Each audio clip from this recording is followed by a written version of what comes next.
You're listening to the ESO Network, your station for all things geek.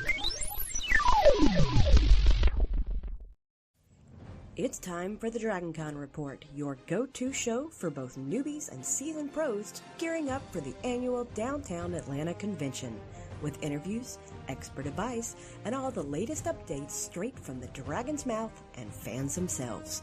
Stay tuned, you might just uncover something unexpected. Howdy, folks. Welcome to the 2025 DragonCon Report. It is time for episode number 5. My name is Little Bit. Usually you'd be seeing Mr. Mike Gordon right here in this spot, but he's running a little bit late today, so hopefully he'll make it here soon.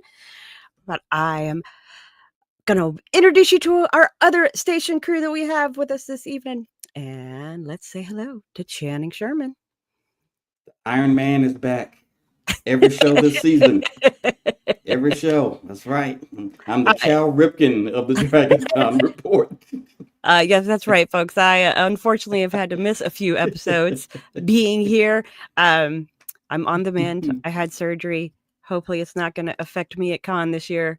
But, we are very happy to have you back. It's already affecting my costume plans, but I'm still going to be at con. But we're so glad to have all of you joining us here. And I don't have Mike Gordon's full spiel, but I will let you know some of the intro stuff that I am aware of. The DragonCon Report is not affiliated with DragonCon. We are not an official con show. We are not on staff, but we are attendees who love the con, and occasionally we get to be guests, like both me and Channing are official guests this year. So that's exciting. We do want you to please rate and subscribe to the DragonCon Report wherever fine podcasts are found, as well as subscribing to our YouTube channel, which some of you out there are watching us from this evening. If you have any kind of questions about the show, you can post or the con, you can post them in our chat while we're on here live. We'll answer, maybe even feature your questions on the show. You can comment to anything you hear us saying. We always love hearing from our listeners. As a reminder, DragonCon dates are August 28th through September 1st, 2025. Right now, the 5-day memberships are $160.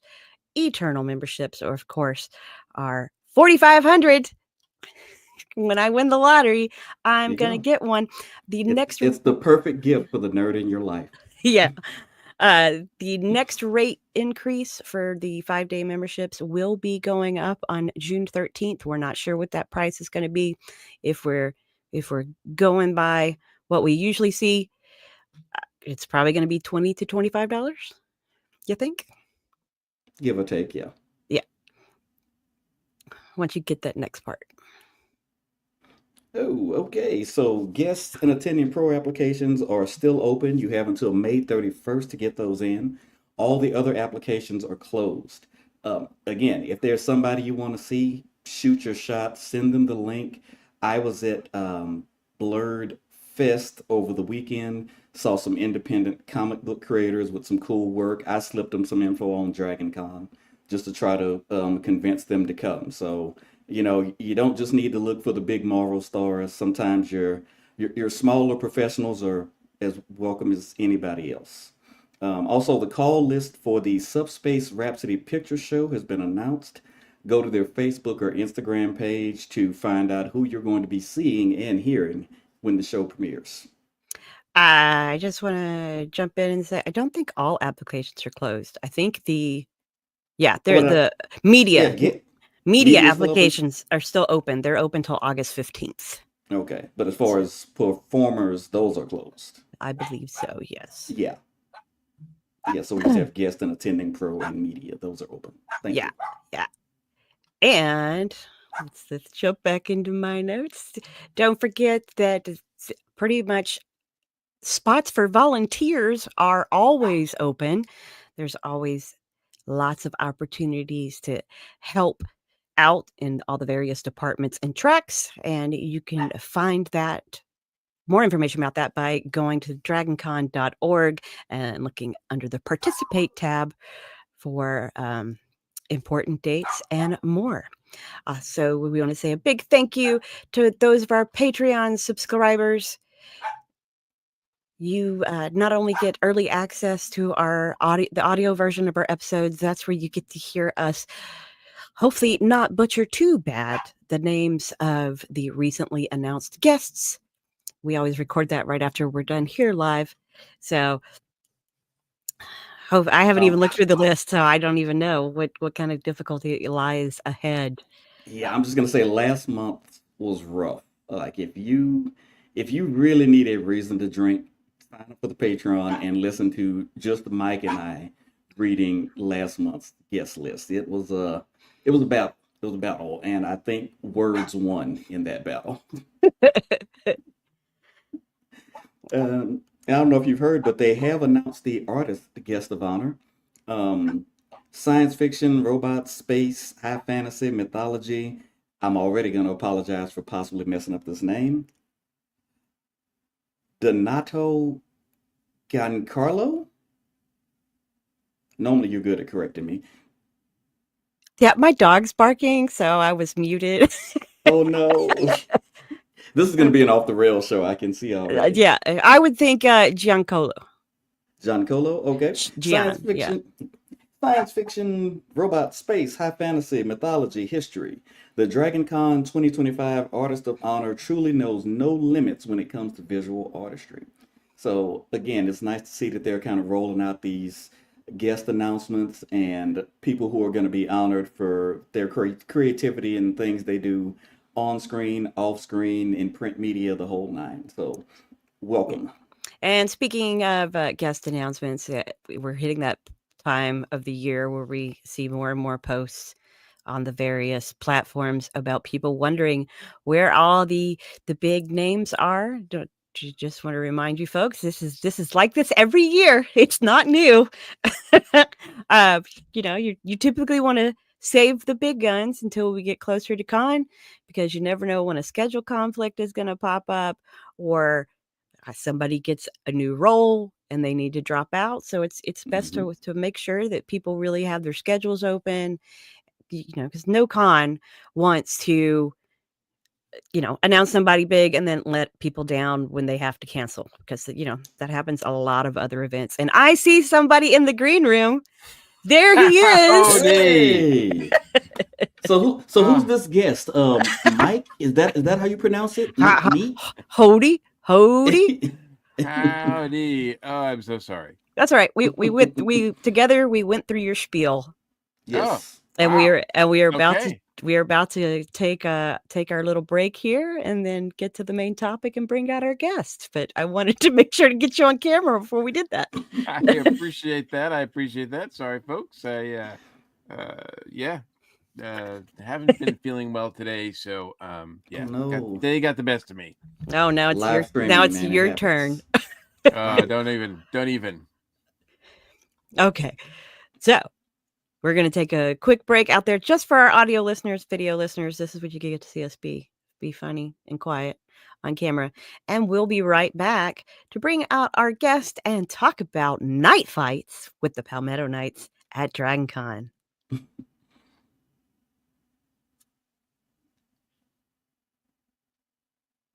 Do you want to bring it back in, Mike? Or you want me to do it? I can. All right. I will do that. Then I guess in 3, 2. Howdy, everyone, and welcome back. And we are here with Laurence. Laurence from the Palmetto Knights is joining us. Welcome, sir.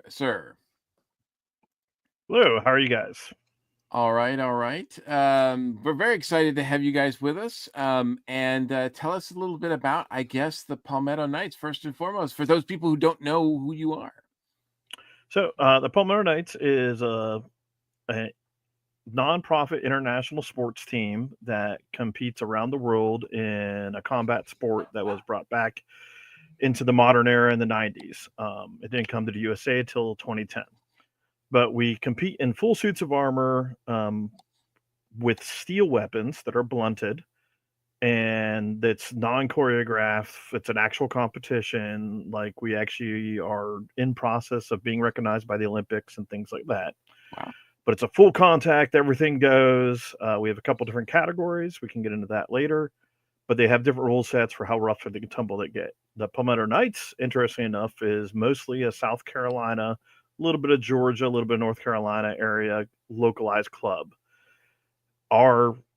We didn't have a team name till when we were at Dragon Con doing the parade there, and we had to figure out like what are you guys? We're like we're the Knights. So, we didn't really have a word, and we figured out we had to actually get a brand and a label and all that stuff. And that was like back in 2012, I think, was when we did a parade at Dragon Con, and we did a fan table. And then after that, the year after that, we got straight into actually doing events at Dragon Con. And we've been doing it since. But like the summer, for example, we're a good portion of us are going to Visegrad in Hungary to beat the heck out of people from all over the world. We'll actually probably get our butts kicked around the world. Living the dream. Yeah. So I gotta start just by asking. This doesn't seem like a sport you can just walk into and say, "Hey, I want to do this." How does one get started in medieval combat fighting? So it's it's kind of an interesting thing. So basically, almost all of us are nerds at heart. Like, there's vendors who actually sell a big pole axe, a big axe, and it says +1 to damage, +3 to this, like on the vendor thing, so they get all into that concept. But most of us all were little kids who wanted to swing a sword at something and picked up a stick, swung it at something, etc. So then we randomly find those people, and preferably find them when they're younger and not old. Not when we have gray beards. We find them when they're younger, and they show an interest. You basically say, "Hey, I think this looks cool. I want to do this." We link you up with the closest club to you, and that club will get you training and maybe have a day where they can let you borrow armor. We don't let people compete in borrowed armor very much because armor needs to fit you, and we're not playing nice. We're playing to win. So your armor needs to work. So we're really hesitant on loaning armor, but we loan armor in practices because people aren't going full bore. You just you can contact the Palmetto Knights. We're on every social media thing, and we will link you to the most local closest club training group. And that's around the world. We got people everywhere. So, but to participate in it at Dragon Con, you need to be a part of an established club. Like Mike or Jen or I can't just walk up on the day of combat and say we're in. Right. Yeah. Okay. For example, Okay. Yes. We actually have on the bohertinternational.com, you actually can register to compete there, but you'd have to be a recognized member of the organization. Mm-hmm. And then you can also contact Palmetto Knights. We have a sign up thing, and we got medical check, where you from, a whole set of things. No strangers are showing up to fight, kind of thing. But it is possible somebody could walk up and be like, "Hey, could I try on the armor?" And if we have time, we would actually let you check out the armor and things like that. Probably not on Saturday, but on Friday or Sunday that could happen. Yeah. So. How long have you guys been associated with Dragon Con? 2012 or 2013 was when we worked a fan table there. And then 2013, 2014 is when we were working with the Armory, and we were doing a panel at the Armory. We were doing panels with the Armory, and we had a little small fight show. And then the year after that, we got a bigger fight show, and now we're in the Cortland Grand. And we have the Grand Ballroom all day Saturday. Like, we're there till the concert or whatever comes on afterwards. Which is just wild. So you talked about, you talked about the armor and the shield. I'm just thinking just the armor alone. How much weight is the average person walking around wearing while they're trying to beat another person into submission? Around 60 to 80 pounds. Wow. Yeah, that's the average. Mhm. We have some high performance folks who are getting down to like 45 pounds. Also, of course, the size of the person matters.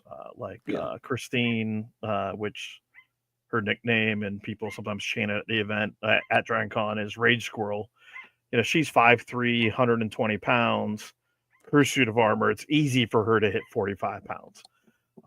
But the 6'2", 250-pound dude, he's not. He can't get that 45-pound weight. So Yeah. Also, But, Rage Squirrel, great name. yeah, she got, of course, if somebody gave it to her. Speaking of shields, I actually made sure I had one standing by. This guy Oh, wow. is from China. My birthday twin, as we call it. We were both born on October 20th. But he's from Gaopeng. Every year we give each other some gift when we meet up. But yeah, that's the most recent gift from him was this big old shield. But it's a fun Chinese style shield and all that kind of stuff. It's a pretty neat experience. And Laurence, was your entry into DragonCon through Palmetto Knights, or were you aware of the con beforehand? I've been going off and on to the con since the 90s. Wow. Okay. Yeah, Do you remember your first one? Huh? Do you remember your first one?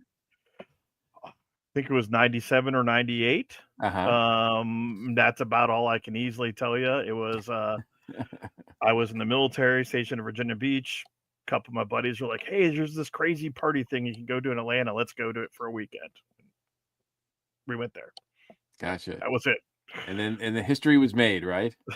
Yep. Then it was off and on from then on. So very nice. Very nice. What is it do you think about DragonCon? I mean, you guys do other events, right? And at other conventions, yes. you guys participate with other conventions too, right? Not much. There's very little other convention environments. Everybody was doing conventions more. When I say everybody, I'm referring to I'm going to refer to like USA, organization wise. USA, everybody was doing conventions quite a bit at first, and then we've kind of all stopped. It's the combination of the event has to be kind of worth it, if that makes sense. And DragonCon gives us that wonderful super adventure experience. Like everybody in the USA and a lot of people around the world, like they dream of coming to fight at DragonCon. Oh, wow. Because it's that's cool experience. It's a different experience. Like, well, it's also you're hosting the Dragons Cup. Right. We have the Dragons Cup, which is an actually ranked tournament and all that kind of stuff. But it's more than just that. It's at DragonCon, we get to be in a small room. Well, that's not a small room. It's a big ballroom. But then we have thousands of us, thousands of the con, around us. And you get the fight and you get that roar and that cheer and all the excitement and all the intensity of the crowd. Whereas when we're at like in Serbia, we had 60,000 people in the stands watching us fight. Super cool. You did not get the vibe that you got from DragonCon, because when those people were all roaring, you could barely hear it. It was 100 yards away, and it was just a vague noise off in the distance. But you're not in the AC either. Yeah, and the AC. Oh my gosh, the AC. The AC. We're literally wearing oven mitts. Yeah, like we're basically putting on an oven mitt and then putting on armor.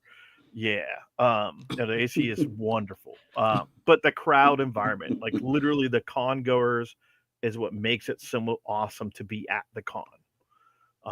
Like it always, like that's the thing. Like, because it's when that roar comes through, you get this chill coming through you. It's just, it's amazing. So tell us a little bit more about the Dragons Cup, because I know you do multiple days of competition. You have different matches. Is this something like explain the different matches? Is the event? Is this everybody's already signed up to compete before con? Are they signing up at con? Or so typically people are signing up to compete within a week of the last con ending. It's almost as bad as doing the hotels. Yeah. It's a little bit more wiggle room, but it's nearly as bad as trying to get a hotel room. So with people signing up almost immediately, and I always let the people who were previously at the tournament to be at the tournament to sign up first. And then it goes out to a wider audience. And then when I hit my capacity of 60 competitors, I then close it down. And then 3 months later, I open it up. Well, I check and see who's dropped, because of course someone drops, and and keep cycling it through. But so on Saturday, we have panels that we do on Friday and Sunday, but the actual main competition is on Saturday only. We open the day with a duels tournament, and it's based on gender. And then, when you're in the male category or the female category, whatever gender from those two. And there's like this year, I believe we're going to do men's longsword. And we're going to have, we're going to be able to do 10 competitors this year for that time frame. So 10 competitors are going to be duking it out in longsword. And longsword is it's a two-handed sword. I know D&D says it's a one-handed sword. It's a two-handed sword. But either way, so you have long swords, which everybody's competing with relatively the same size sword. And they fight for 2 1-minute rounds, and they try to hit each other more than they hit the other get hit. Blocking shots, throwing shots, etc. You have a set of judges who rank and score that. And then at the end of the rounds, they take an average, and that's who wins that round or that match. And then we also are going to be doing buckler. We're mostly going to do a women's longsword and a women's buckler tournament. Buckler is a little bit different. You actually use a smaller sword. It's a true sword. It's an arming sword. Like, it's not a short sword or a dagger. It's an arming sword, which is still like 3 feet long. But you use an arming sword, and then you use a small shield, which we call a buckler, which basically is the size of like a dinner plate. And it's actually regulated. It's only allowed to be about that big. It's 35 centimeters, which is like 15 inches. Yeah. So maybe a large pizza. But in that, you don't fight for a minute straight and seeing how much you can hit. You fight to the first person who hits the other person 5 times. And you do a 2 out of 3 match. So sometimes those are just 2 rabid monkeys just wailing at each other as fast as they can. And other times it's a very elegant, precise, tactical fight. It can go either way. Like, you never know what's going to happen. And like you'll watch a fighter who's elegant one round and then berserker the next round. You're just like, oh, okay. And we'll be doing those tournaments. And then when those tournaments finish, then we'll go into what we call the group fights. Group fights is 5 versus 5 normally, depending on turnout, things like that. We're a little low on women's sign up for that category. So we're hoping to we have 2 women's teams right now. We're hoping to get a 3rd women's team signed in. We'll see how it works out. With the men's teams, though, I think we have 6 or 7 different teams wanting to compete, but they got to only be 5. That's all I have time for. And 5s is 5 people are on the field at the time. You have 8 people on your team, so you have 3 alternates you can bring in between rounds. And you have to make the other team touch the ground with anything other than their feet. So if they trip and fall, you throw them down, you beat them until they don't want to stand. They want to touch the ground. There's a variety of ways you can make them hit the ground. And you make them hit the ground, and then they're out of the fight, whatever method that is. It's I want fun, that to be crazy. the sigil. I want that to be the sigil if we have our team. Beat them until they hit the ground. I think we found a new sport that the mongoose can participate in. Oh, dear Lord. Yes. Yeah. Sorry, you were saying something, Laurence. We can try and work it out. So then the last segment of the day is we do a variety of different style matches. This one's a little bit more exhibition style. There's a couple like weird things we do. One of the ones is actually a very historic style fight. We call it the dragon fight. And so we 3D print a dragon skull that we mount on the fighter's helmet. And then we, with resin 3D print discs about that big that are on their forearms. They're on their thighs. And that's it, just 4 discs. And you fight to break the disc. You're not fighting to hit the person. You're fighting to break the disc or the dragon helm. And then whoever loses all their discs, all their items first is the loser. Sometimes that fight drags on and on. It's a very fun, entertaining entertaining category. Did they have to lose the dragon head too? Yep. Yep. It's got to Oh, be wow. broken off their head. Oh, wow. Can't just fall off. It has to be like, we'll remount it if it's not truly broken, and keep it going until it breaks apart. It's a heck of a lot of fun. And straight enough, like the one year we were giving away prizes and like, come and pick your prize up. And everybody was picking up scraps of the dragon skull and stuff like that. So we were like, okay, didn't expect to throw away trash as a gift, but all right. But it was cool because they wanted it. So then the next one we did, then you also have a thing called Pro Fights or Outrance. That's the other thing that happens during this segment. And Outrance is, which translates to without limit. It is a one-on-one fight, and it's basically a full-blown MMA match. But you have to have a weapon, and you have to be in armor. So it's a sword fight, but they're throwing, kicking, putting the guys on the ground and beating each other on the ground. The whole 9 yards, everything goes. And they can get, you can't get pinned, but you can kind of get a submission can be done to you. We have special rules for submission because we can't see that you're going, oh God, my arm's breaking. You know, all right. And I am getting a low battery warning. So let me, of course, what can I do to fix this real quick? There we go. So either way, let's keep going. That was surprising. I was way above 50%, and all of a sudden it dropped to 5. Must have a bad cell. Technology. We can do that. We can do that. Yeah. I mean, I could also pull another computer out. We can drain a battery. Yeah. So I imagine that means that there's blood sometimes. Sometimes. We actually don't get hurt. Statistically, we don't take injuries any worse than the typical than like soccer. Well, I guess I mean more in the specific Outrance event. If you say it's like an MMA. Say again?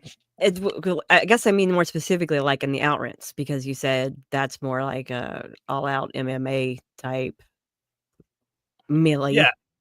Yeah, we actually don't take that bad injuries in that. It's kind of like what we get is like you might get brow cuts because if your helmet's not properly mounted, this is why we don't like loaner gear. Yeah, it'll hit and like your helmet will bounce off your forehead or it might hit your jaw. You know, and sometimes just things go wrong. Like in Spain, my chin strap slid off, and then I was wearing it like a bridle. Like a horse bridle, you know, the piece of leather that's supposed to hold my helmet on. I had it in my mouth, biting onto it, going, you know, as I'm getting, you know, goofy things like that happen. So, wow.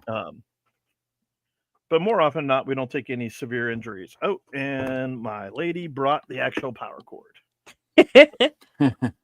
Excellent. To the rescue. and right, look, it looks like right when his he hits server. All right, well, we'll wait for him to plug in and get back with us. But in the meantime, let me pop the event page for the Dragon Cup. There is an event page up for the Dragons Cup 2025 event at DragonCon already. That is going to be held on Saturday, August 30th. It starts at 9 a.m. No, that's Central Time. It starts at 10 a.m. It looks like. Y'all are Eastern, right? Yeah. Yes, It's 10 a.m. So sorry about the delay. No, it's all right. We're Yes.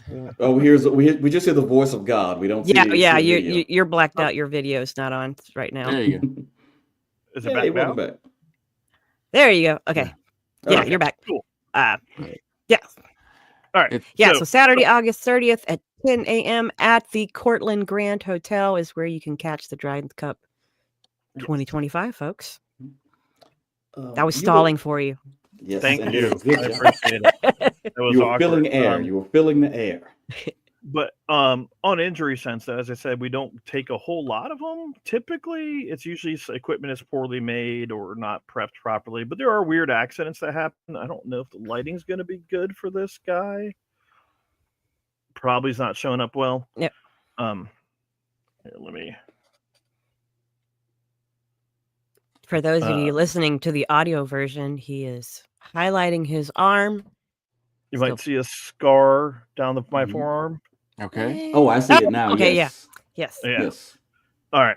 So that, funnily enough, was in an Altrans fight, but it wasn't me fighting. It was so as a referee, as a marshal, when you're working that job, you, especially in an Altrans fight, when the fight goes to the ground, you have to get close to watch the fighter's eyes inside the helmets. And so I got in close to make sure I could see what's going on. And somehow the guy who was on the bottom shifted, did this little spin thing, and flipped and threw the other guy through the air. So the joke is that Brett hit me with Brant. You know, Yeah. yeah, You literally got hit with the person. he literally chucked him through the air, and I was like, "Oh God!" and ran backwards.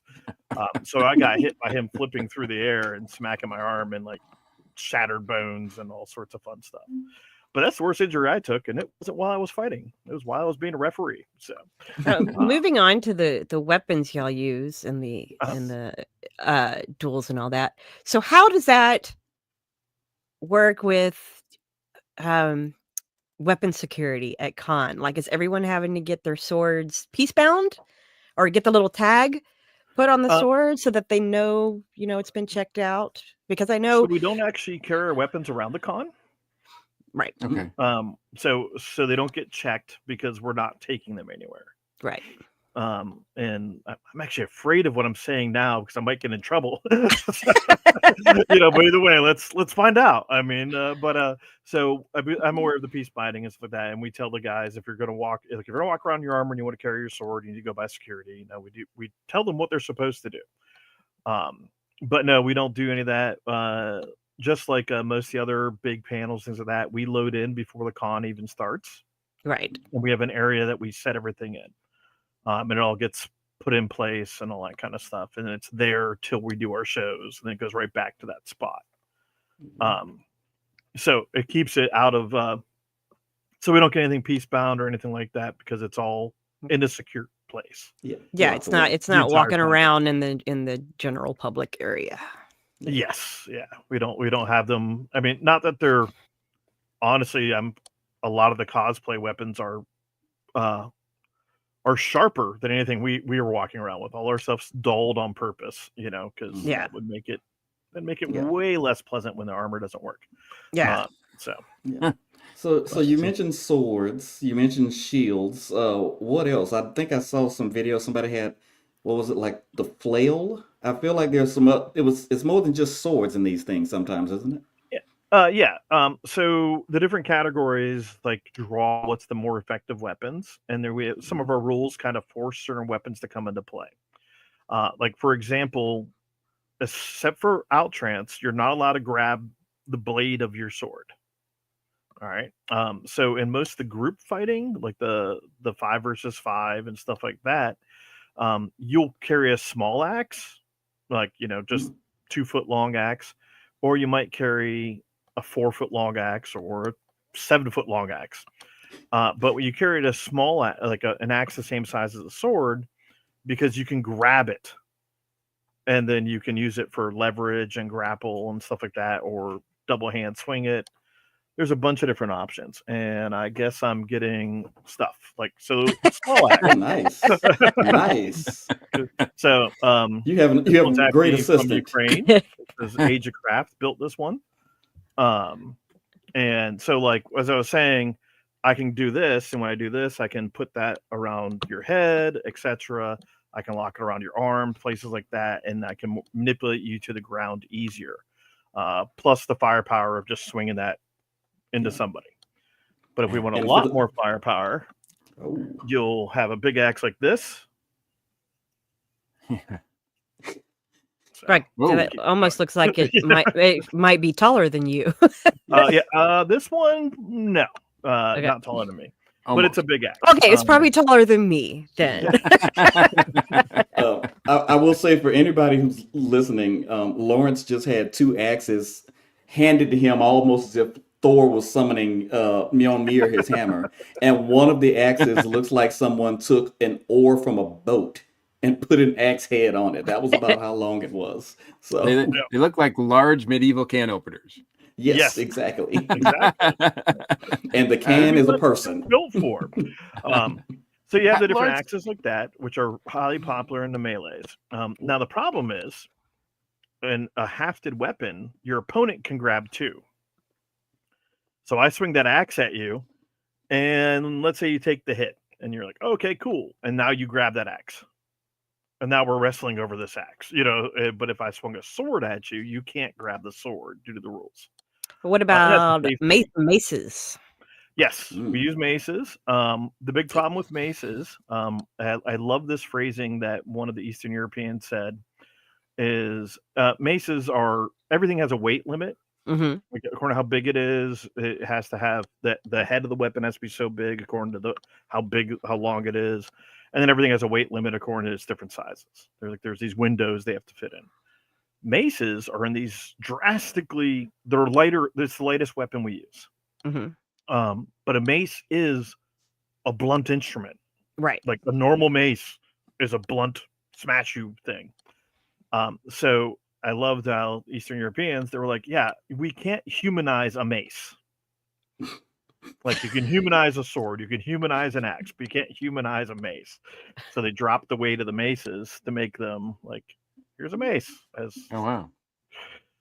And all these little stickers, those are inspection stickers that verify them for safety. We're PG-13 here, right? Yeah. Yes. Okay. An inspection sticker. I don't know if it's readable or not. No, not readable. I see blue. I could. Yeah, the blue is what I was trying. Bummer. Yeah. So either way, it's an amusing sticker. That's what I'm gonna go with. It has a pair of sports on it. Somebody on our YouTube might be able to zoom in and figure that out. Zoom and enhance. I'm gonna not say, just in case. But either way, you have all those little stickers are inspection stickers, and a lot of fighters and competitors want to leave all their inspection stickers on there because it's where all the swords been or where all the weapons been to all these events. And most events use specialized stickers to hype their event, so you have the memory of it better. I'm gonna guess there's no flails. Yeah, no flails because we can't control them. Right. Kind of same as like nunchucks. Yeah, they'll bounce around and do weird things. We don't need, and it's the same thing. Like we've had people lose helmets in the middle of a fight. Your helmet comes off. If I'm swinging an axe and something happens and your helmet comes off, I can make the axe go in a different direction, or I can stop, or I can whatever. I can't stop that flail. I can't stop. Stop a whip weapon. A chain could break and the flail could just fly into the audience. You never. Things like that can happen sometimes at places. Actually, I love to give a shout out to this guy. So 2 years back, we had netting around. We always have netting that we set up at the con, and we had netting that every time we tested it, it stopped anything we threw at it. We didn't plan for the scenario that happened here, though, because we were throwing weapons at it, just weapons. So a guy hit another guy in the head really, really hard, and just the head of the axe came off. Oh, like not the whole half, just the head, nothing else. Like it literally broke at the very tip, and it shot out into the crowd. And unfortunately, the netting didn't stop it, and it hit the guy in the chest. And he was in pain, is a polite way to phrase it. He wasn't injured. We would define injuries as you have to go to the hospital. Right. So he probably had a bruise. Yes, he had a bruise. Yeah. The following year, he shows up to the event with a cosplay of the axe sticking out of his chest. Yes, that's a So good he was a really sport. good champ there, you know. That's a good Wow. sport. Solid dude. It was very cool. Yeah, that's how you get cults named after you. Really. Yeah. Yes. Right. We were to the flying axe head. Exactly.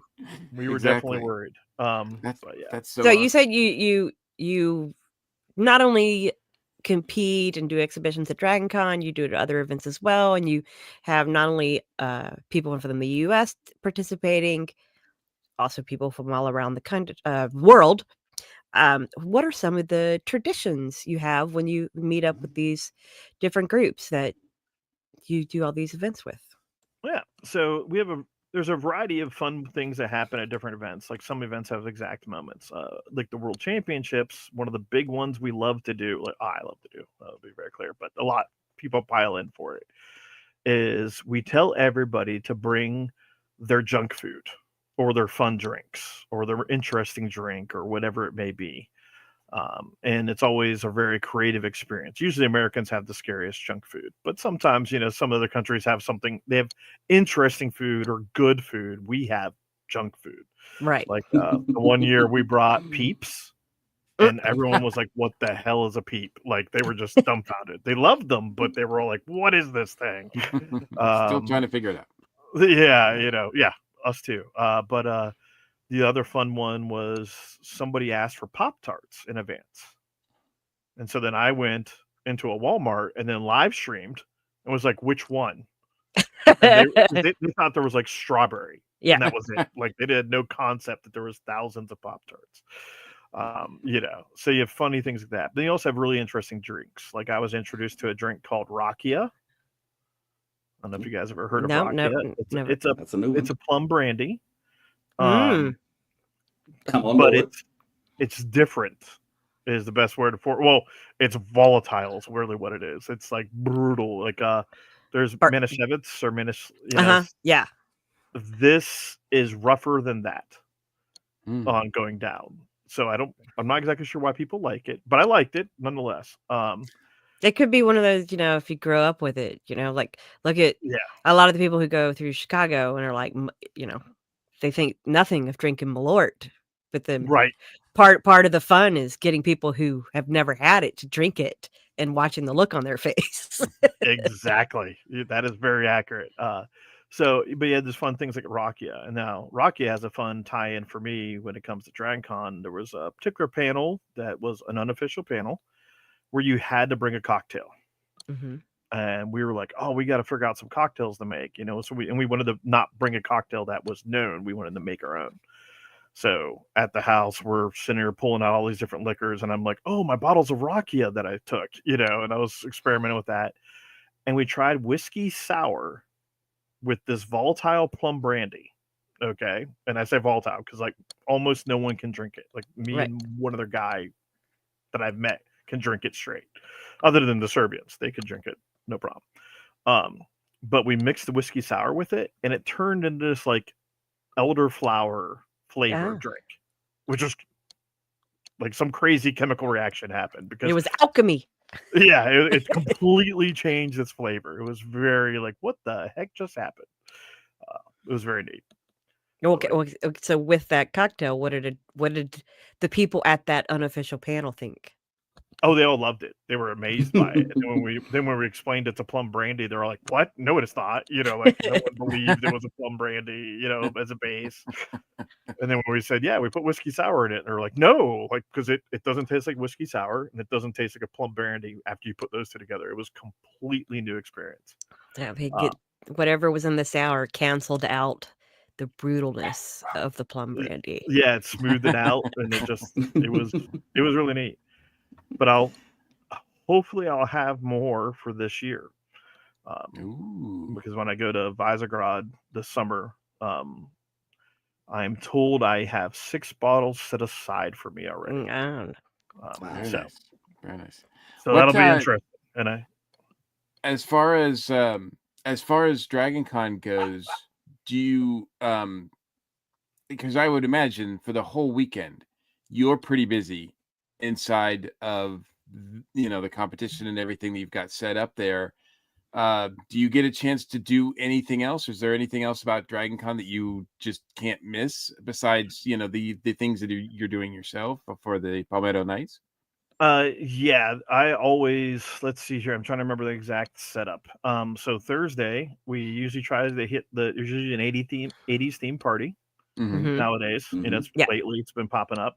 So we usually try to hit that. And then we go to the Vortex after that and get dinner, Nice. or whatever Mhm. time it ends up being. Why do you go to the downtown one or to the 5 points? Okay. And then after then Friday, I got panels earned today. I'm usually too busy dealing with that to get to go do anything during the day.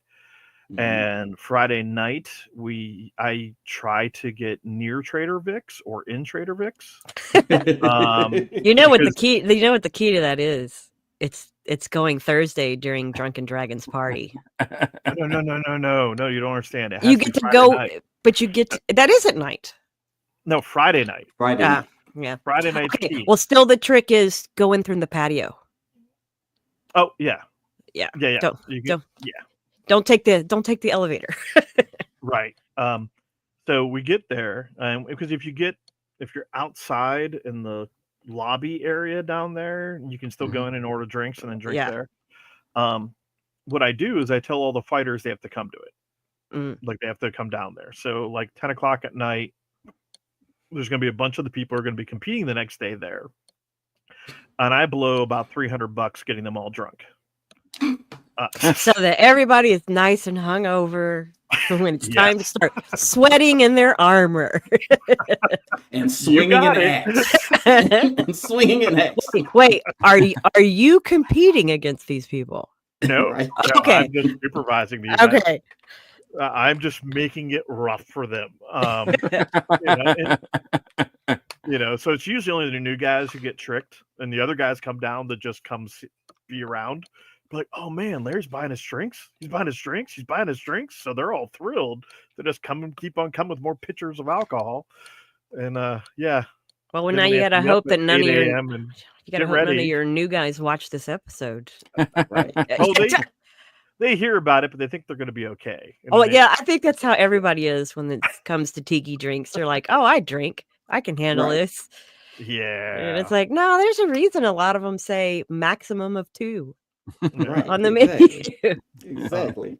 True. Yeah. You mentioned that you were doing panels as well. Is that something that you guys sponsor or do through other tracks? So far, we pretty much only do track. Like when we were with the Armory, when that was around, we did a bunch of panels with them. Like, we did like 40 panels a day. It was insane.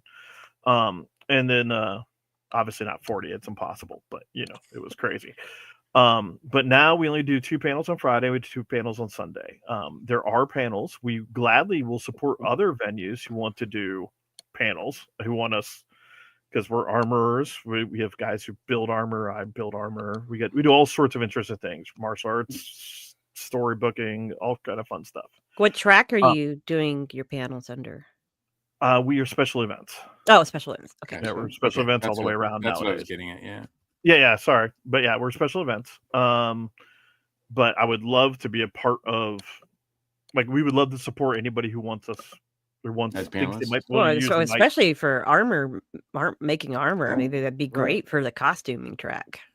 Yeah, and how we mount it and make Yeah. it work and move, and seeing how real armor moves versus how costume armor moves. There's a lot of neat things where we could share our knowledge, Right. and our experiences. I believe That opens up a question that I have for you regarding. So, how much attention is given to historical accuracy as opposed to like, oh, this is like competitive. This is what we need in order to compete safely. So that's a fun one. We actually have a department in our organization called the Authenticity Committee, and they review your armor and tell you if it's good enough or not, and then tell you what you have to fix. But good enough to be historical. Good enough to be historic. Okay. Yeah. Wow. So Okay. to give a background of where the sport came from, and the sport's been moving farther and farther away from this. The sport started in the 90s with a bunch of Eastern Europeans who were doing reenactments, and they want to fight versus play fight. Mm-hmm. That's basically how the sport came into existence. So it was reenactors wanting to get more violent. And then as they had to get more violent, they had to get better armor and so on and so on. And this evolved just like actual warfare did. And so there's been an evolution of the sport. We actually are a sport now, like with proper regulations. We actually check equipment, all that kind of fun stuff. But more often than not, some people are as good as their armor could be sitting in a museum and the museum curator would be thrilled with it. Other people are baseline, bottom of what we would, the lowest tier of authenticity we can be. But everything that somebody's wearing, maybe not at Dragon Con, because Dragon Con we let some craziness happen, like things that aren't totally historically accurate, but they're cool.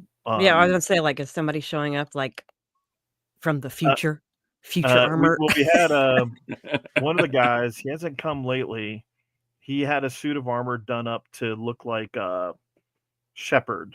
Shepard's the name of yeah, Normandy. from Halo. Nope. No, not that Shepard. You don't mean Shepard Book, do you? No. Not Okay, a Book's not wearing armor. I'm just making sure. They flew around in the Normandy. Mass Effect. Oh, Mass Effect. Okay. Yeah, The Mass Effect armor. The guy had a Mass Effect suit that was built to be safe for the sport. gotcha. Wow. Which is super fun.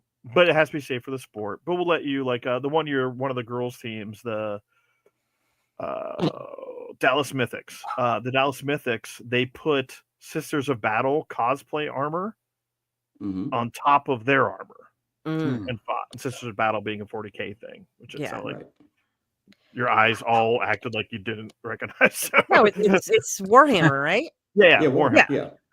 So they all did these Warhammer cosplays. I was my eyes went wide because I was thinking of the weight of regular armor combined with the weight of a Warhammer costume. Right. I was like, why would you do that to yourself? Right. It's cool and it's Dragon Con. It's like that meme from Pimp My Ride. Hey, we heard you like armor, so we put armor on your armor. Yeah, exactly. Yeah, I don't know if a single one of those kits lasted more than like a fight, because the cosplay armor was not built to withstand, axes. Yeah. Well, I'm trying to think, like, was it made out of foam? Was it made out of all Warbler? EVA. Oh, okay. Somewhere in this room, there's some EVA. There's some pieces of it left. But yeah, That's all that's left. But it was EVA, the rubber mat foam shaped to look like it, and then they painted the skulls and stuff like that on it. Like they made it like in a weekend. It wasn't. Yeah, it's not a costume contest worthy outfit. Yeah. So if there's go for it, Jim. No, go ahead.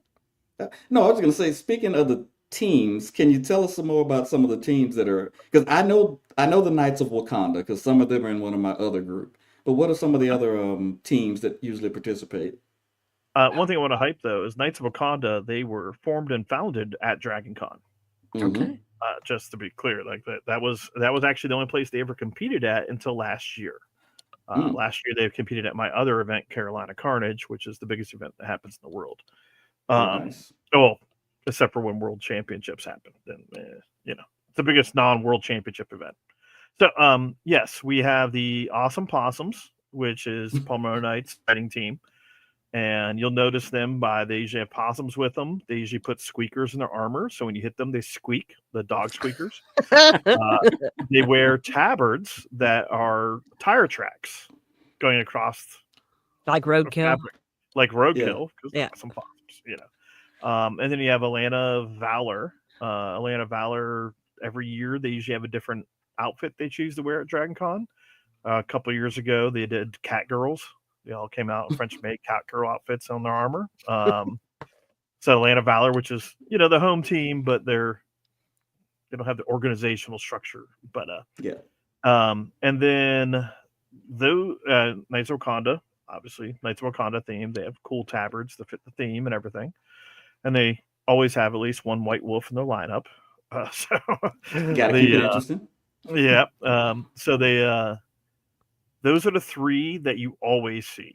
Like they've been coming the con. They come to the con every year, no matter what. Everyone else kind of fluctuates. This year, we are supposed to have a team from Ohio coming down. They're the Rust Knights, I believe, is their name right now. I feel like they change their names too often for me to keep track.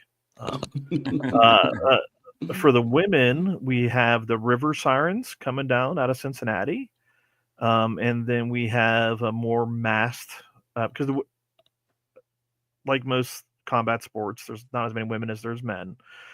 So sometimes the women's teams have to be like made from an entire region versus just a local area. And so I believe the Chaos Cryptids are also supposed to be coming down.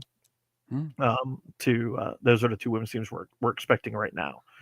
We're hoping for a third. And then for the men's teams, we got a team out of Colorado that's possibly coming. I've not been told what name they're using this year for the con, that is. But I believe we got a crew coming from the Colorado area. And if not them, then probably the Florida team is coming and filling in to be the fifth team. So go ahead. If you're still naming teams, go for it.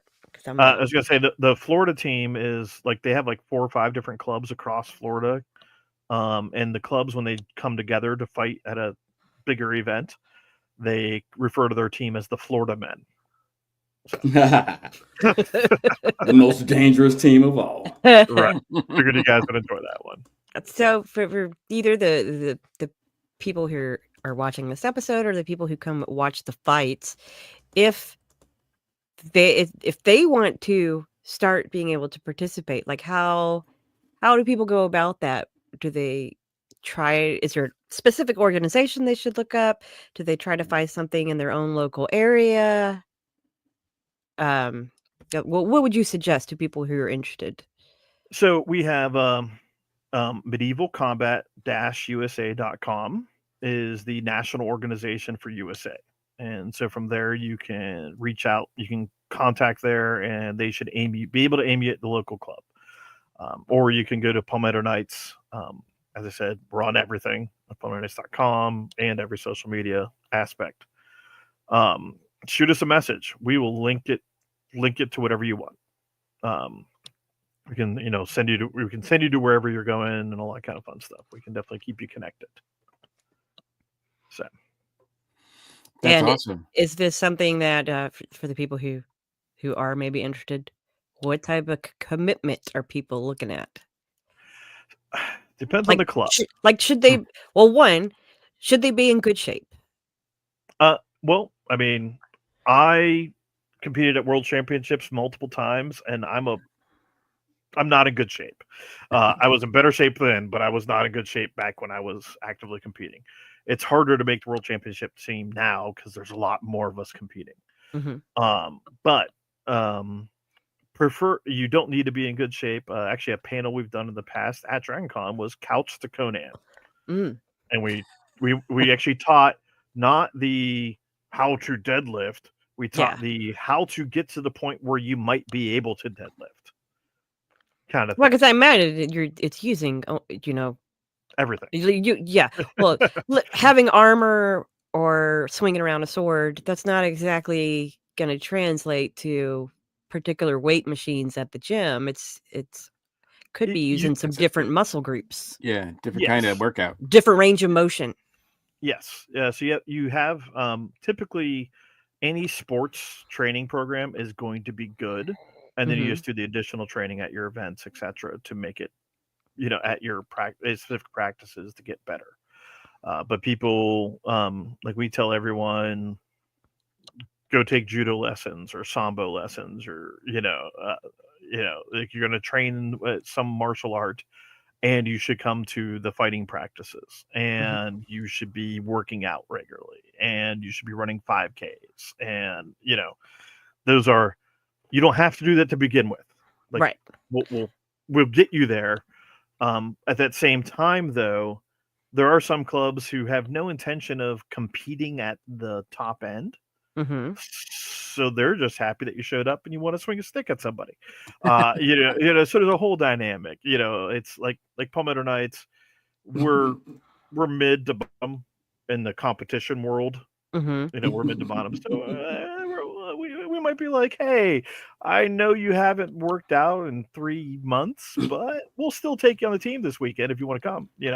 So whereas the Warlords, they'd be like, hey, you missed last 3 practices in the last 2 days, kind of thing. So, like they're training 3 times a week, So, at minimum. some groups are there to compete and win, and some groups are there to have fun and get the experience. Yes. Just like with anything. Yeah. Right. There's all scales, and Dragon Con's considered one of the more fun events versus one of the more ultra competition events. Now we are the Altrance and the duels are serious competition elements, but the group fights are more casual at Dragon Con. Gotcha. Are there? I think. Go ahead, Mike. No, go ahead, Jenny. No, I was gonna say, I think being out of shape actually helps with the historical accuracy part. Because I mean, did they have like Bowflexes and free weights and protein powder and all back in the medieval times? No, they had to walk. It took them 60 days to walk somewhere. They were in shape. No, they were walking all the time, carrying heavy stuff. I mean, yeah, I'm sure they were like walking and traveling, but it wasn't like they were like, all right, we got to go out and hit the gym for 8 or 9 hours a day, and it probably wasn't show muscle. That's what I'm getting at. They probably weren't like ripped and cut like the Spartans. They're probably beefy, burlier guys. You're probably right on not being cut, but we actually can reference historic manuals where they drew out the whole workout routine. Like there's a whole like 13th century, here's how you work out to be a knight kind of thing. And then it writes out like step by step what you need to be doing. So at least based on that manuscript, if we assume that's been doing elsewhere, they actually did like work out. You got to go to the gym 4 hours a day. Like they actually were doing that for the professional soldiers. Obviously. And they were having fight training. We know that. Yeah. So funny enough, they possibly were. So new cosplay idea of medieval fitness influencer. I need someone to make that happen. Anybody who's or medieval Homer Simpson. Yeah. Yes. I know the guy. Derek Flitcroft. I think he's coming to the con this year. He loves to run around in his armor the whole time. He'd be perfect for being the influencer. Medieval influencer thing. I'm gonna have to throw that at him as an idea. I know that we're fast approaching the time frame where it's too early, but it's also maybe too late. You're already behind on doing things for the con. Is there anything that you are particularly excited about this year at this year's convention for the Palmetto Knights? A particular special thing, honestly, man, should have had one of my new guys on instead of me for that question. So sorry. It's all hot by now. I don't care. It's kind of one of those like I've been doing this. I'm grizzled and tired. I always am excited about going to the con and experiencing like my big thing for going to the con. What I love about coming in and doing these events is I bring in people from around the country, sometimes the world, come in for this event, and I get to take them around the con. I get to go around the con with them, show them what the con's like, show them all the fun things that are available. And like Saturday night, we try to hit the goth party that usually goes on Saturday night after we sleep after the fighting. So we get to sleep for like 4 hours and then get up and go out after we fight. Or like Crew Shadows on Sunday night. There's certain things we always do, but I love the bringing the new people in, bringing whoever is coming in that hasn't been to the con before, and showing them how much fun they can have. Because like a lot of times we have competitors come in just for Saturday, and they do Saturday, and then they're like, there's a whole lot going on here. I want to see more. And I was like, I tried to tell you to buy the weekend pass. I tried to tell you to buy the big pass, not the 1 day, and they regret it. Like they always regret it, like, and it's That's Yeah, what we I tell would- people. Get the whole weekend. Get Yeah. the whole weekend. I would regret just having to come in on a Saturday. God, with that crowd and trying to get settled and Oh no, and we sit there and say, hey, you got to be there at 8 a.m. and you got to drop your armor off at this spot. We'll have people waiting for you to grab your armor. Then you got to go find a place to park, and then you got Yeah. to haul butt over here as fast oh, as you can. and by the way, half the streets will be closed because there's a parade. Yes, yes, Correct. no, and it's great because it's Saturday morning, it's about to be showtime, and we're and I'm sitting there trying to verify that we got match 1, 2, 3, 4, 5 all lined up, and they'll be like, match 4, nobody's seen him yet. We don't know if he's going to be here or not. And then it's like, do I replace him? Not replace him? How much time do I got left? Yeah, it's a. So it's an adventure. I'm guessing since your event starts at 10, then y'all are not in the parade, correct? Correct. We did the parade twice, and then we said never again.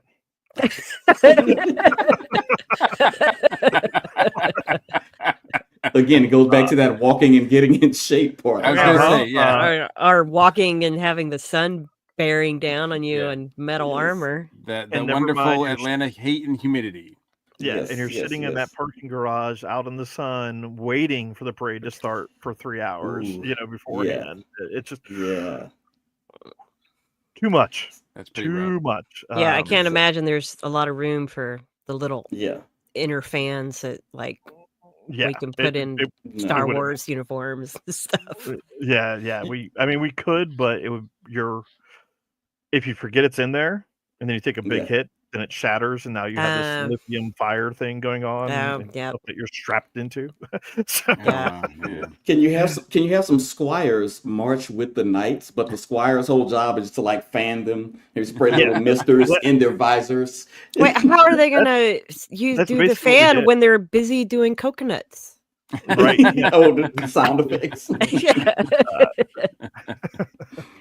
There had to be I a do- Monty Python joke somewhere. Come on. Yep. Yeah. Yep. I would I imagine. did have something about the crowds. So I think when we were talking before this, you mentioned that you guys normally have pretty good turnout. One is how involved does the crowd get? Do they have specific sections and all? And two, for those people that can't make it in, are you all on DragonCon TV or any kind of streaming? Normally, DragonCon TV is broadcasting us, and they do repeat broadcasts of us. We also, Palmetto Knights, stream the event, but our signal isn't going to be as good as DragonCon TV's signal is going to be. Are you streaming it on your Facebook or We your usually send it to our website? Facebook because that usually gets the best feedback. But we usually go to our Facebook and stuff like that. So we're pushing that out. Those are ways you can watch it if you can't get in, and we do sometimes have a big line outside waiting to come in. What was the other part of the question? Oh, just asking. Yes, about streaming and stuff. The crowd involvement. They get behind these different teams. Yes, we have had one. The crowd recognizes specific fighters who've been coming for years and stuff like that. Like people recognize Rage Squirrel. She after her duels fights, she came off and sat down in the crowd, and there was a group of people who already had a space set up for her. So she was sitting on the floor and being fed grapes and being fanned and all that stuff. So she was like, "This is awesome. I have a fan club." Then we have Knights of Wakanda. We have a crew of guys who show up, who are con goers who made their own Wakanda tabards and all that kind of fun stuff. Last year there was a group of possums who showed up. People did the whole possum outfits and everything and had a bunch of fun stuff for the possums. And so yes, we actually have a fan base at the con who actually cosplay us, for lack of a better word.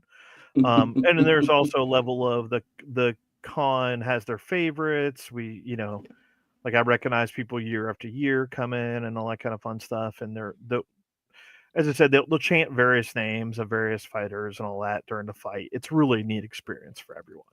I like it. It sounds like a very cool experience overall. I am blown away here because, to be honest with you, I didn't, it's one of the aspects of the convention that I hadn't really dipped my toe much into at all. I had no idea. To me, and it's amazing to me, just the simple fact that you guys are it's actual competition. It's not a pre-scripted like pro wrestling or something you would see at medieval times. It's like you guys are taking it to a whole different level, which is just outstanding to me. Well, to be fair, you're stuck in the vendor hall, so Well, you true. don't- No. you can't really get over there to see it. Well, that's like there's years I don't make it to the vendor hall. Like I Yeah. want to go to the vendor hall and I just don't. I don't make it. I can't get there. Yeah. And there's also what is it? Like I think I went 4 years straight, never even seeing the Westin. Like I think not that's on a lot. purpose. That's a lot of us. Yeah, that's a lot of people. Yeah. But I mean, but I like the horror track. You know what I mean? Like I liked going to those things, and it kept not working out. But now it's like the court. I love the Cortland Grand or the Sheraton. For me, it's the Sheraton. But Yep. I love our layout. Like where we're located at is perfect. There's a garage door out back where we can literally drive our trucks in and unload the equipment and all that kind of stuff. It's awesome. But we're so far away from the con. Like we're the You just got to learn all the shortcuts. Yeah. Like to me, I am 5 minutes from the Trader Vic's patio at the Sheraton. I am good. It's Priorities. It just depends on your priorities. Yeah. Right? Exactly. Yeah. And then I can hop upstairs from there, take the Sky Bridge over to the Marriott. Exactly. There's quick, ways easy to go. hop across. Yeah. So this has been just mind-blowingly, like in terms of the knowledge that I have now, because this is so cool. I definitely have to see if I can figure out a way, or you guys pointed out, you can watch it on now. I would imagine past competitions are available on DCTV if those people are subscribing to that, because I think that's available now, right? Do they do past? There is a DragonCon Classics section. Okay. So there might be some fights there. Yeah. There might be. I didn't know they did like way back. I thought they only did like the previous year. I'm not sure. I'm not sure exactly. I'm looking. I'm seeing if I can figure it I don't know how far out. back it goes. I know I've seen stuff from like 5 years ago. Cool. But you can go to our YouTube or Facebook. Actually, our Facebook's pulling down all the live streams. Stupid policies. I'll start putting it on your. Then you need. Yeah, you gotta we start have a them YouTube on channel. YouTube. Yeah, Gotcha. We absolutely do have them on our YouTube channel. And then we're probably going to just be direct streaming to YouTube actually in the future because of Facebook's not storing your live streams. Oh, here we go. DCTV goes all the way back to 2008. All right. But some of those years, there's only one thing available. Yeah. So anyway, we might be out on there from way back when. But yeah, we've moved. Like we used to be in the Hyatt, and we were in the International North, and then we got moved to the Hilton, and I don't remember what that ballroom was called, and then we ended up in the Sheraton, and the Sheraton was such a perfect fit. We were like, can we please stay here? Other than like it might be cool to be back in the Hyatt, like in the Centennial, but that's a lot of space. Right. So, and usually there's A-listers there. So during Saturday. So, but it's very, I was just about to ask you, like, so where can people find more information about what you guys are doing all year round, what you guys are doing specifically at DragonCon? Yeah. Best place to get most of the info, we're usually pushing it out on Facebook under the event page that we have there, or Palmetto Knights in general on Facebook. That is usually where we're pushing the most information out about what we specifically are doing and what we're going to be doing at DragonCon. We kind of, every other social media, we're not great at keeping up with. I know what that's like. Me too. Yeah. I think we all do. Yeah. The social media struggle is real. That's about right. And it keeps getting bigger and crazier and more of it. Right. Yeah. Absolutely. Yeah. Well, very cool. Well, thank you so much for joining us today. Like I said, it's been a huge amount of knowledge you've dropped here today for me anyway. Yes, so definitely gonna try to make it to at least one next year. I may have to stand in the line, but I do want to see one live. And I just checked to verify it. There is all the different rounds of the night for the fights from Dragon Con when jumping into 2023 on DCTV. Okay, Cool. So go to Cool. DCTV, go to YouTube, and check them out and see what past performances have looked like, past competitions have looked like. I'm not going to call them performances. It's okay. It's okay. No, we don't. We go with it because it is. We are putting on a show. We are competing for real, but it still is a show. Yes. In a way, because things would be ran slightly differently if it was just a comp. Like if you go to Carnage is kind of boring, but not. We have like 500 plus competitors, and it's nonstop fighting for 3 days straight, all sorts of craziness. Gotcha. But at no point are we even paying attention to what the crowd's doing. Like we're just fighting. Like like it's so kind of we need Gotcha. So with Dragon Con, there's a little bit more pageantry involved. Yes, we try to involve the crowd more. Whereas the big events, we're just doing the event. Awesome. So there is an element where we're a bit more of a show, but it's a fantastic time. It's always fun. But if you guys ever have more information, or if you have a track that wants more info about anything we do or needs helpers, we got all sorts of people who do all sorts of cool things. And then when people get to con, they'll find you under the special events in the schedule, correct? Yes. Yes. Awesome. And Friday, we have one of the best panels there is, in my opinion. It's called Fight Theory. Sorry, I just thought about this, and I definitely want to plug this one, and you guys are going to love the idea of this. Yep. So Fight Theory, we show you what it would be like to fight if we were fighting to warfare. Because we're fighting simulating medieval tournament. We're not fighting simulating warfare. Okay. So on Friday, we do a small 1 hour panel that shows you what real fighting would look like. And it's not as fun to watch, to be honest, because it's usually over before you realize it's done, or it's just, either way, not as exciting. But then after we do that, we turn around and give the audience control of the fighters. So the audience members, first the audience members pick a fighter. So we ask if you pick, I want Mike to fight. And another one picks, I want Channing to fight. And then they're going to say, Mike has to fight with a dagger. And then they're going to tell Channing gets a pole arm. So it's choose your own adventure. And then they have them try and fight each other, with the weapons that they're given. And then it's to the death style, not sports style. And then after we do a few rounds of that, then we get even more silly. So we let the audience pick all those things again, but then the audience picks a move. So they're going to say, okay, so it's not Channing won't win because he stabs Mike. Channing has to do the moonwalk and then kick Mike in the head. And the thing is, And so then the thing is, the audience doesn't know what this audience member picked. And Mike doesn't know. I just walk up and tell Channing what he has to try to do. And then Mike gets a different goal that some audience member picks. Gotcha. And so then now you guys have to do this super silly things. We've had all sorts of things. We had ones where you had to sing a lullaby. We've had things where like, hey, you got to do a cartwheel. And in turn, we have guys in armor who can do cartwheels, and we have the majority of guys who cannot do cartwheels. That's just cool. And there's always a little kid who says someone has to hit someone in the nuts. That always happens. We always get a little kid who's like, hit him in the nuts. And this is why kids should be banned. Yes. No, but it's a super fun panel. It's like if you can't make the fight panels Saturday because you have too much scheduled, hit the Friday panel to check that out. That sounds great. Great. And good. Yeah. And on that note, because I think Channing's enjoying the idea of stabbing me.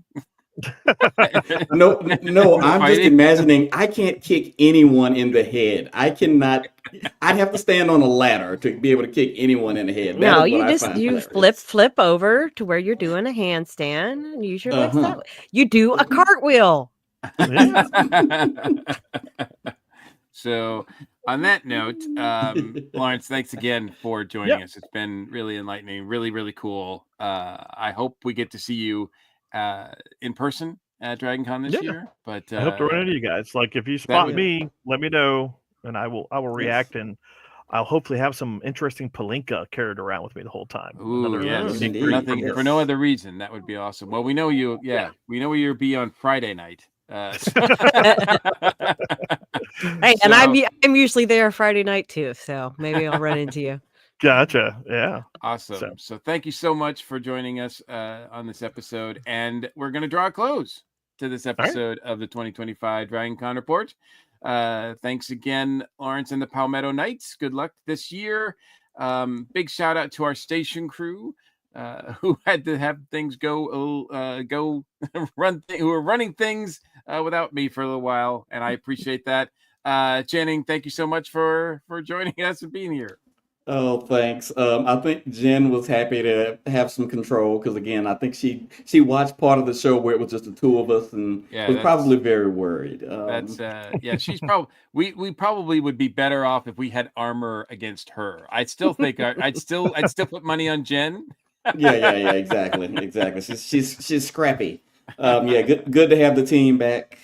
For anybody who wants to follow me, I am Channing Sherman on most platforms.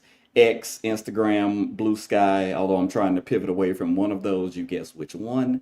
And of course, always check out my group, the Black Geeks of Dragon Con, showcasing some of the diversity at the con. We're not a protest, we're a party. And the Knights of Wakanda, some of them are members. That's how I learned about them. Awesome. And do you have a convention or event coming up real soon? I just got back from Blurred Fest in New Orleans. Just got back from that one. It's a lot of fun. I'll be posting photos on my channels. Nice. And Jen, so thankful to have you back with us. It's good to be back. It's not easy sitting upright. No, it is not. It's hidden, but I still have to wear my abdominal binder for about another month, and I'm not happy about it. But I'm here sitting through the pain and smiling through it. Glad to be back. If folks need to find me, I'm not on most social media, but I am on Instagram. I am on Blue Sky at Lil Bit Odd. That's LILBITODD. I think that's who I am on Discord as well. Maybe it's, I don't know. I'm a little bit. I don't use any platforms enough to remember, at least not in the past few months. And of course, the Facebook group is happening. Oh yes, the Dragon Con parties, meetups, and more. Again, I haven't been online. I've been recovering after getting my abdomen ripped open. Yes, Dragon Con parties, meetups, and more. Most of the admins have been pretty quiet in there. But yeah, as con gets closer and more events start getting listed, that's where you can find a schedule that we all go through when we put both the official and fan meetups and all that things we think people should go check out. And we always put the night fights on there. So yeah, I was gonna say I'm thankful for you guys because I use that all the time to verify what's going on. It's one of the best resources. Thank you so much. Awesome. And just to clarify, Jen said they put the night fights, not the knife fight. That's a totally different Dragon Con event that we are not involved in. That's another episode. Yeah. That's another kind of episode. All right. So we try to cover all we can with these shows that we do, but to keep up with the latest news, please check out the official Dragon Con website, all their social media outlets. All the fan tracks are active on Facebook as well, various social media outlets for them. We are a proud member of the ESO Network. On the ESOnetwork.com page, there's a direct link to our TeePublic store filled with all kinds of cool swag. Very cool design for the Dragon Con Report podcast. The ESO Network also has a Patreon page, where supporters can access our exclusive readings of this month's Dragon Con guest announcements. And the guest announcements are really starting to pick up. I think we went through a couple months where it was a little slow, but now I think they're starting. You mean the way it is every year? Because that's just The way it is. Absolutely. Yeah. Yeah. So thank you, patrons, for all your support. Whether you're watching or listening to us, please help us support the show. You could do so for free with a like, subscribe, a share. If you want to leave us direct feedback or comment on the show, please reach out to us at our email, feedback@dragonconreport.com. We're also available on Facebook and Instagram as well. Thanks to everyone for joining us. I'm your host, Mike Gordon, and it has always been my pleasure. Take care, stay safe, and we'll see you at the con. Thanks for tuning in to another episode of the DragonCon Report. Whether you're a longtime fan or joined us for the first time, we hope you've gained some valuable insights and tips to make your DragonCon experience unforgettable. Don't forget to stay connected for more updates and future episodes. Until next time, keep learning, keep planning, and keep the con spirit alive. This has been a broadcast of the ESO Network. Be part of the crew and help support our shows by donating to our ESO Patreon or by shopping for the TeePublic store, which can all be found at www.esonetwork.com. The ESO Network, your station for all things geek.